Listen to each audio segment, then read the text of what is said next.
ಎನ್ನೆತ್ತಿರ ತಂದೆ ತಾಯಿಗಳಿಗೆ ಕೋಟಿ ಕೋಟಿ ನಮಸ್ಕಾರ. ಯಾಕೆ ಗೊತ್ತಾ ನಮಸ್ಕಾರ ಹೊಡಿತಾ ಇರೋದು? ನೀವು ಮಕ್ಕಳನ್ನ ಮದುವೆ ಮಾಡ್ಬೇಕಂದ್ರೆ ಆಸ್ತಿ ನೋಡ್ಬಿಟ್ಟು ಕೊಡ್ತೀರಲ್ಲ. ಹೆಣ್ಣಿಗೆ 19 ವರ್ಷ ಆಗಿದೆ, ಗಂಡಿಗೆ 45-50 ವರ್ಷ ಆಗಿರೋರಿಗೆ ಹೆಣ್ಣು ಕೊಟ್ಟು ಮದುವೆ ಮಾಡ್ತೀರಲ್ಲ. ನೀವು ಬುದ್ಧಿವಂತರ ದಡ್ಡರೇ ನೀವು. ಅವ್ನು ಇನ್ನೆಷ್ಟು ವರ್ಷ ಅಮ್ಮಮ್ಮ ಅಂದ್ರೆ 10 ವರ್ಷ ಬದುಕ್ಬೋದು. 45-50 ವರ್ಷನ 10 ವರ್ಷ ಬದುಕ್ಬೋದು. ಅಷ್ಟರೊಳಗಡೆ BP ಶುಗರು ಹಾರ್ಟ್ ಅಟ್ಯಾಕ್ ಬಂದು ಅವ್ನು ಸತ್ತೋಗ್ತಾನೆ. ಆ ಹೆಣ್ಣು ಮಗು ಎಷ್ಟು ಗೊಳಾಡ್ತಾಳೆ ರೀ. ನೀವು ಆಸ್ತಿ ಬರಲ್ಲ ರೀ ಸುಖ ಕೊಡೋಕ್ಕೆ. ಏನೋ ನೆಮ್ಮದಿ ಕೊಡ್ಬೋದು ಅಷ್ಟೇ. ಜಮೀನು ಐತಲ್ಲ, ನೆಮ್ಮದಿ ಕೊಡ್ಬೋದು ಅಷ್ಟೇ, ಸುಖ ಕೊಡಲ್ಲ. ಜಮೀನು ಆಸ್ತಿ ಅಂತಸ್ತು ಸುಖ ಕೊಡಲ್ಲ.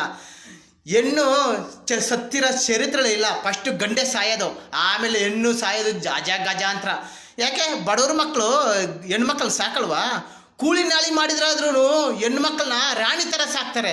ನೀವು ಆಸ್ತಿ ನೋಡ್ಬಿಟ್ಟು ಕೊಡ್ತೀರಲ್ಲ. ನಡೀರ್ ನೀರಿನಾಗೆ